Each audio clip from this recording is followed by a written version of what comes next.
я расскажу о двух моих дедушках, о Григории и Юлии. Это два брата. Старший брат, отец моей мамы, погиб, и мы его не знали. А Юлий жил с нами до конца своей жизни. Мой дедушка Мацуров Григорий Семенович родился в деревне Тюмень Юсинского района 22 ноября 1919 года. В 1937 году, когда он учился в Свердловском военном училище, его отца репрессировали и расстреляли, а Григория отчислили из училища. Он приехал в деревню Тюмень и работал учителем в Белюхинской школе. Женился, и у них в 1938 году появилась дочь Клава. В июне 1941-го они ждали второго ребенка. Но тут началась война. Его призвали и дали доучиться, чтобы получить звание младший лейтенант. На фронт он был призван командиром пулеметного взвода 651-го стрелкового батальона. В районе города Великие Луки, на высотах деревни Борки, в 1942 году, 2 декабря, дедушка был сильно ранен и погиб уже в госпитале. Он там захоронен, и мы с мамой ездили на его могилу, поклонились его подвигу и подвигу всех героев Великой Отечественной войны. Мацуров Юлий Семенович, мой второй дедушка, младший брат Григория, родился 13 июля 1926 года в Кудымкаре.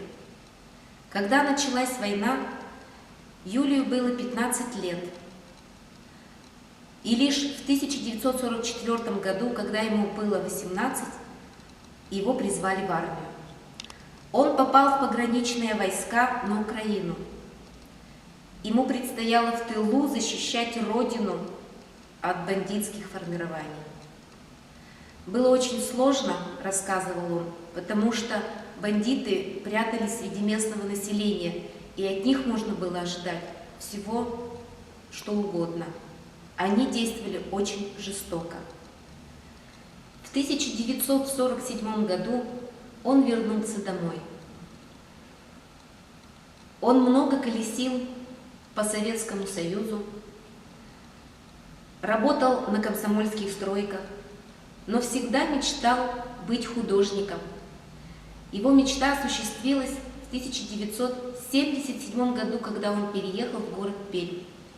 Он сам выучился и стал участвовать в различных выставках.